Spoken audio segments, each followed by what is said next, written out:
Chapter 13. I returned Rob's bike the next morning. "I've cleaned your bike," I said. Rob was down in the village with Ewan and some boys from school. They were kicking a ball about on the rough, stony ground below a play park.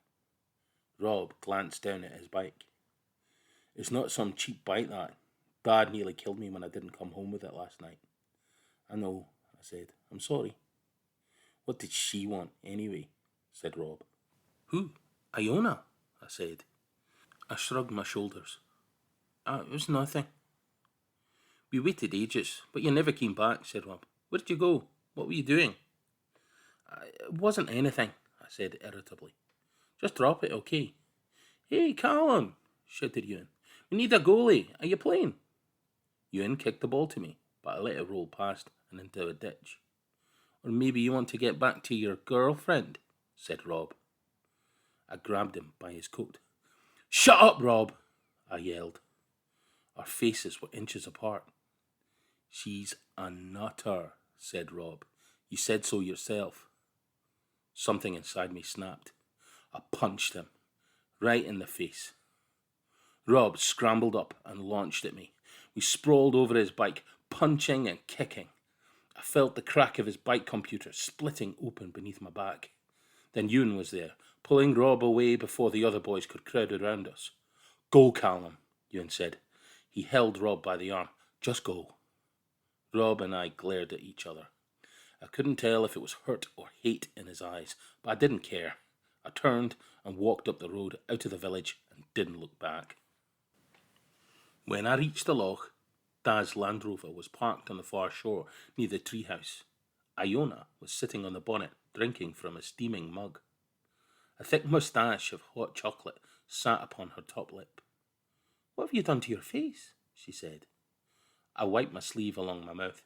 It left a trail of blood, mud, and saliva. "Nothing," I said.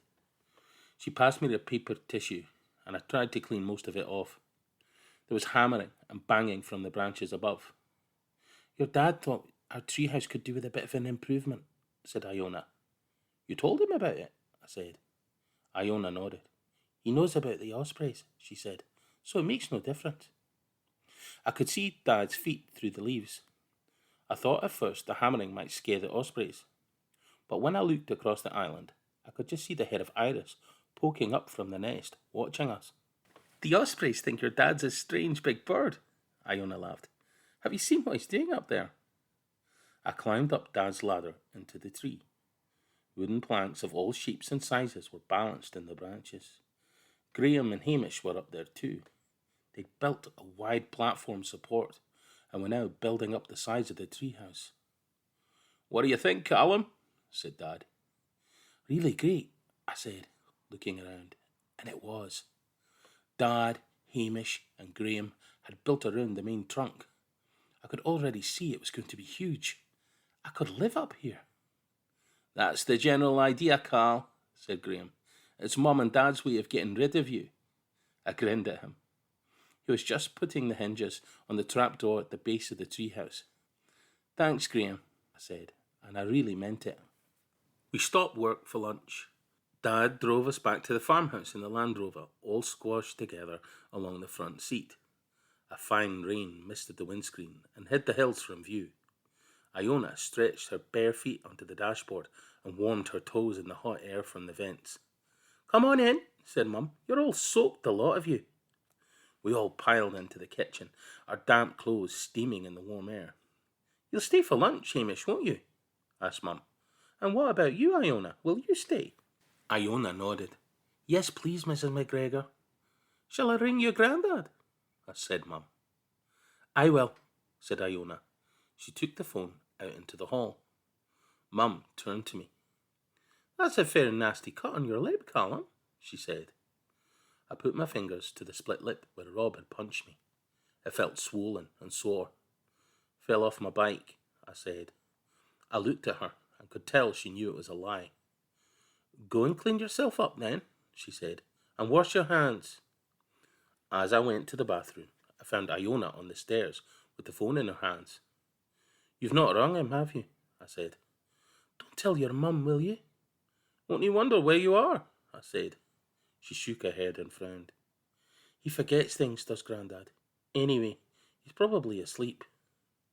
For lunch, Mum gave us roast lamb, roast potatoes, carrots, and peas and thick brown gravy. I thought I had a good appetite, but Iona had seconds of everything, and then thirds. She even managed a huge bowl of Mum's best treacle pudding and custard. Hamish flopped down in the saggy sofa by the cooking range. He closed his eyes and folded his hands on his stomach. Oh, that was good, he said. I won't be able to move for a week. I will. There's not much point going anywhere, said Dad. The rain's set to stay. I looked out across the yard. Even the barn was hidden by a thick curtain of rain. Gusts of wind smattered the raindrops against the window. Not even the thought of going to see the ospreys was enough to make me want to go outside. Iona and I packed the dishwasher while Mum cleared the table. I wish I lived on a farm, said Iona. My granddad had a farm, didn't he? That's right, said Mum. Your granddad and Callum's granddad knew each other well. Iona's eyes widened. Did they? Mum nodded. They were friends and rivals. They both bred Scottish blackface sheep and showed them at all the big shows. I didn't know that, I said. Mum hung the wet tea towels to dry. I've got a box of Grandad's old photos up in the attic, she said. I'll see if I can find them. Iona and I sat at the kitchen table with our backs to the radiator and waited for her while she searched in the attic. Here they are, Mum said. She put an old cardboard box on the table. It smelt musty, of mice and mothballs. No one's looked at these for years. Mum pulled out a big brown envelope and looked inside. There you go, she said with a big smile. That's the two of them, side by side. It was a black and white photo of an agricultural show dated 1962. There was a line of farmers holding sheep waiting to be judged. Don't they look young? Said Mum. That's your granddad there. Iona stared into the photo. He looks really happy there, doesn't he? Mum smiled. You can keep it if you like. Iona and I looked through more photos. There were lots of the farm and people in strange old-fashioned clothes. Even Mum didn't know who some of them were. I looked across at Iona. She was holding a photo in her hand. I could tell it was really old. It was brown and faded. I couldn't get a clear view, but Iona's eyes were shining. You're not going to believe this, Callum, she said, holding up the photo. You're really not. Chapter 14. Amazing, said Dad. I never knew about this. Incredible, said Hamish. I peered over Iona's shoulder at the faded photo in her hand. It was a photo of a loch, our loch, dated 1905. There was a rocky island and a cluster of trees, not just pines, but small, wind-bent trees and bushes too. But there, unmistakably, on the tallest pine was a huge tangle of sticks. It was so obviously an eyrie, much bigger than the one Iris and her mate had built. I can't believe we had ospreys on this farm before, said Dad. Over 100 years ago. They must have been the last, said Hamish. There were no recorded nests at all in Scotland between about 1910 and the early 1950s. Mum shook her head. I don't know how people can shoot them or steal their eggs. For private collections and for money, said Hamish.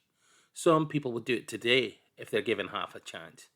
Some people poison them because they think they take too many fish. That's just sick, said Dad. We've got to keep our nest secret, said Iona. All of us. You're right there, said Hamish. Letting people see ospreys at protected reserves is important. But the only way to build up osprey numbers is at nests like this one. Nests kept secret and hidden away.